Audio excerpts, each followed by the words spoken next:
let's make a painting. And or let us spin. Mm, let's go with water, of course. There we go. Flip the page over. I realized the past 4 or 5 paintings that I made, my whole stack of paper was like upside down. So whatever, I stay here, buddy. So when I was like making paintings, I messed up a couple of times the side of the paper. One of the sides on this paper particularly that I use has got very nice random texture on the one side, and on the back side is more like a pattern, which one I guess you can use sometime for different effects, but most of the time it's annoying me. It's look like because the pattern is keep repeating itself. It's like a couple elements, same over and over and over. So I really don't like it. Very simple today. I'm gonna take it easy today. Take random color, put a lot of water in the middle, and start blend everything on the foreground. Same thing for the sky, but this time I'm not gonna clean my brush, but I'm also gonna add the bluey. We're gonna blend. Now what does that do actually? When I have on the tip I have blue, and as more I move down, more of this color is showing up. Of course we're gonna take even more blue. This is sea blue black and regular blue, I guess. Man, I just like to call them just blue. It's too complicated. I mean, it's not too complicated, but I like to keep it simple.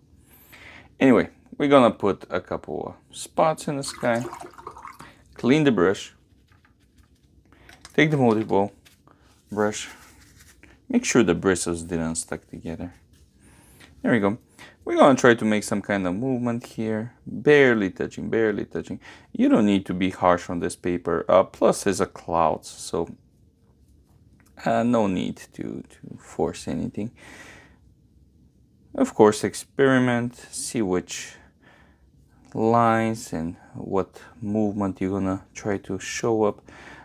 This is gonna be just pure clean weather, nothing too much. I like the mountains here, so I'm not gonna push too much with the mountains. We're just gonna create some kind of, there we go, remove some of the paint around.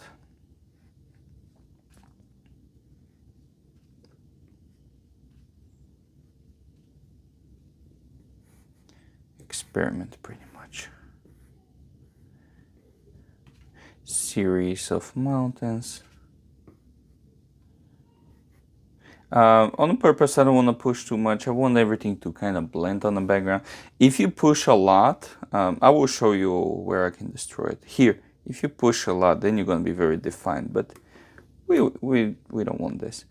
We're doing this while everything is still wet, so we can have nice blending. There we go.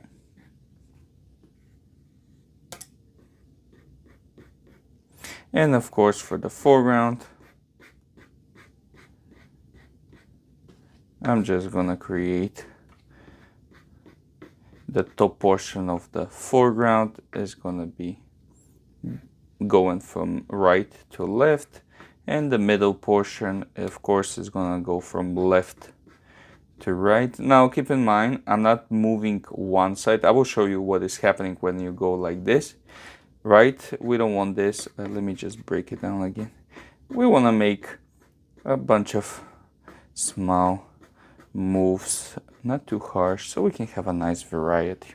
Overall, I want the ground, the bottom portion of the painting to be very busy, and the top portion, it will be very calm down.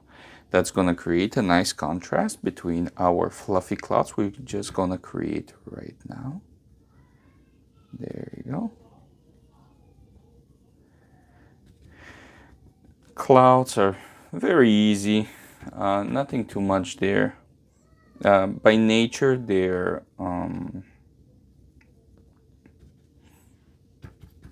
abstract formations, so no need to stress out. Very simple. of course, take the multiple brush. I feel like I want to make it more smooth, so I'm going to help it a little bit. I want to have the variety, but I don't want to be too harsh with everything.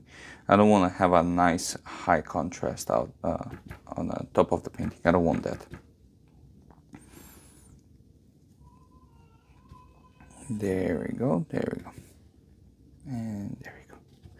Maybe here a little bit, just to show up the cloud better. But in general, I don't want it. I want to keep the contrast between, like this. This is too much. I want to break it down a little bit. Okay, now, what we do here? Well, here I have a couple of choices. I can put a detail, like a rock, or maybe a bridge, or maybe a town, or I can just put simply some grass. What I'm going to do is I'm going to take a gold green, and the reason for that, I want to cover this a little bit. Let me take a little water. Almost transparent. Only once. If you do it twice, you will start covering all the textures that you just create. So that's not a good idea.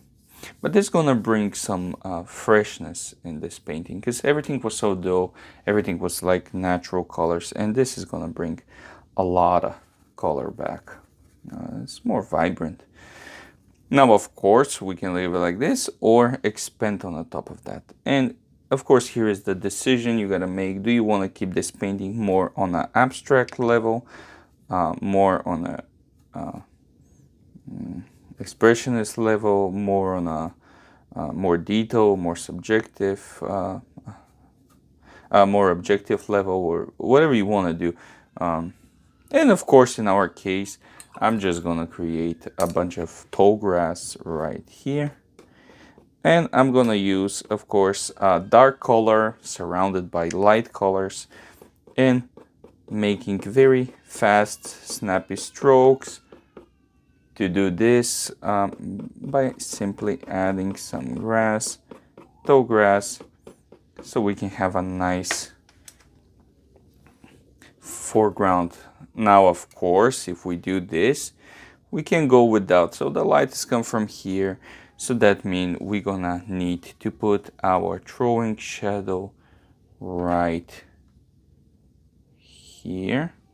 I'm using almost dry brush, and I'm using the very thin brush. Here I'm gonna emphasize right on the edge where the flowers.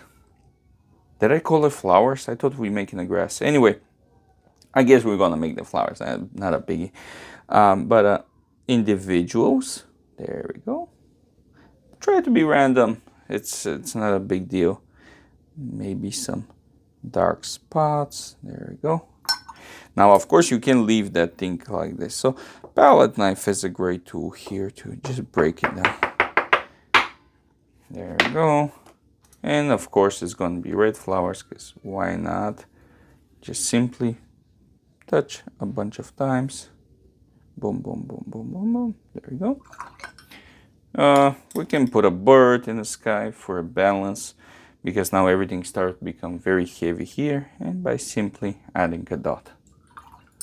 There you go, little bird. Well, maybe not a dot, maybe a more oval shape. Yeah, I mean, it's a bird. And there you go, watercolor, abstract, landscape.